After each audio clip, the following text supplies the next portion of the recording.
আসসালামাইকুম ভিউয়ার্স। আজ 14/8/2026 রোজ শুক্রবার বেনাপোল বর্ডার চেকপোস্ট প্রথম সকালবেলার পাসপোর্ট যাত্রী ভারতে যাওয়ার দৃশ্য দেখছেন। আজকের কিন্তু অন্য অন্য দিনের তুলনায় যাত্রী কিন্তু কিছুটা বেশি আছে।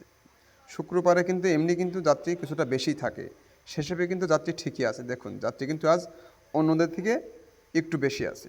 আর এখন একটু জানিয়ে দিই আজকের বাংলাদেশি টাকার রেট।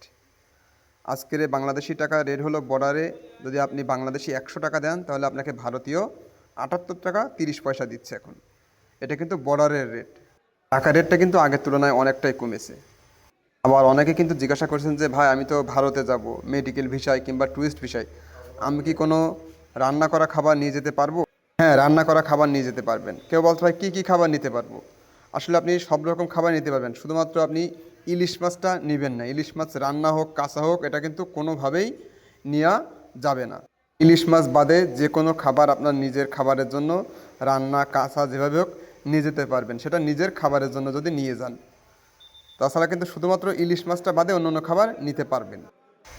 আর আপনারা কিন্তু দেখছেন এই যে ইমিগ্রেশনে কিন্তু যাত্রী এখন ইমিগ্রেশন খুলে দিয়েছে, যাত্রী সকল কিন্তু এখনই প্রবেশ করবে। এই যে সকল যাত্রী কিন্তু লাইনে দাঁড়িয়ে আছে, এই যে দেখুন, এই যে যাত্রী সকল কিন্তু ইমিগ্রেশন লাইনে অপেক্ষা করছে। কিছুক্ষণ পরে হয়তো ইমিগ্রেশন খুলে দিবে, তারপরে কিন্তু যাত্রী সকল ইমিগ্রেশনে প্রবেশ করবে। আর সরাসরি যে ঢাকা কলকাতা যাত্রীগুলো থাকে তারা কিন্তু বিপরীত সাইডে দাঁড়িয়ে থাকে, আপনারা সকলে জানেন। এই যে আজকের যাত্রী, আজকের কিন্তু যাত্রী কিছুটা কিন্তু বেশি আছে অন্য দিনের থেকে। এটা কিন্তু সকালবেলা ভিডিওটা করছিলাম যখন ইমিগ্রেশন খোলা লাগে, সকল যাত্রী ভোরবেলা যখন লাইনে দাঁড়িয়ে থাকে। এটা 5:30টার ভিডিও, এই যে দেখছেন।